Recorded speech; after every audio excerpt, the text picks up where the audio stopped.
இந்த வயசான ஒரு பூனைய அடாப்ட் பண்றதுக்காக போறாரு. அங்க கடைசியா ஒரே ஒரு கருப்பு பூனை மட்டும் தான் இருக்கு. எல்லாரும் கருப்பு பூனைனாலே சகுனம் சரியில்ல, பேட் லக்ன்னு சொல்லுவாங்க. ஆனா இவருக்கு அந்த பூனையோட கண்ண பார்த்த உடனே மனசார அத வாங்கிக்கணும்னு தோணுது. அத அடாப்ட் பண்ணிட்டு இப்ப போயிட்டு இருக்காரு. டிராபிக் சிக்னல்ல ரெட் கலர் லைட் எரிய கார நிப்பாட்டிர்றாரு. அந்த நேரம் அந்த பூனை மியாவ்ன்னு சொல்லி கத்த, ரெட் கலர்ல எரிஞ்சிட்டு இருந்த லைட் கிரீனா மாறிடுது. இவரும் அத பெருசா எடுத்துக்காம ஒரு வழியா வீட்டுக்கிட்டயும் வந்துடுறாரு. மறுபடியும் அந்த பூனை மியாவ்ன்னு கத்த, இவர் கார விட்டு கீழ இறங்கலாம்ன்னு போகும்போது, அப்போ ஒரு கொடை இவர் பக்கத்துல வந்து விழுகுது. என்னன்னு பார்த்தா, அங்க திடீர்னு மழை பெய்ய ஆரம்பிச்சிருது. இவரும் அந்த கொடைய எடுத்துட்டு அபார்ட்மெண்ட்குள்ள சேஃபா வந்துடுறாரு.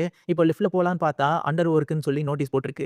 அப்போ அந்த பூனை மியாவ்ன்னு மறுபடியும் கத்த, அங்க வேலை பார்க்குற ஒருத்தன் அந்த லிஃப்ட்ட ஃபிக்ஸ் பண்ணிட்டு போயிடுறான். இவரும் அந்த பூனைய வீட்டுக்குள்ள கொண்டு போய் ஒரு பாக்ஸ்ல வச்சுட்டு, இது பேட் லக் குடுக்குற பூனை கிடையாது, குட் லக் குடுக்குற பூனை அப்படின்றத புரிஞ்சுக்கிறாரு. இப்போ மறுபடியும் அது மியாவ்ன்னு கத்த, என்ன சொல்ல வருதுன்னு அத தூக்கிட்டு பார்த்தா, அந்த பாக்ஸ்ல இருக்கிற நியூஸ் பேப்பர்ல 3 கோடி பரிசுள்ள லாட்டரி டிக்கெட்ட வாங்குங்க அப்படின்ற மாரி போட்டிருக்கு. அந்த டிக்கெட்ட தான் வாங்க சொல்லுது போல அப்படின்ட்டு அவருமே கடைக்கு கிளம்பிடுறாரு. ஆனா அந்த கடையில கடைசியா ஒரே ஒரு டிக்கெட் தான் மிஞ்சி இருக்கு. அத பார்த்துட்டு அந்த பூனை மியாவ்ன்னு மறுபடியும் கத்த, இதுதான் உண்மையிலேயே வின்னர் டிக்கெட் போல அப்படின்ட்டு அவரும் அத வாங்குறாரு. அப்போ அவருக்கு தெரிஞ்ச பிரெக்னன்ட் லேடி ஒருத்தவங்க அங்க வராங்க.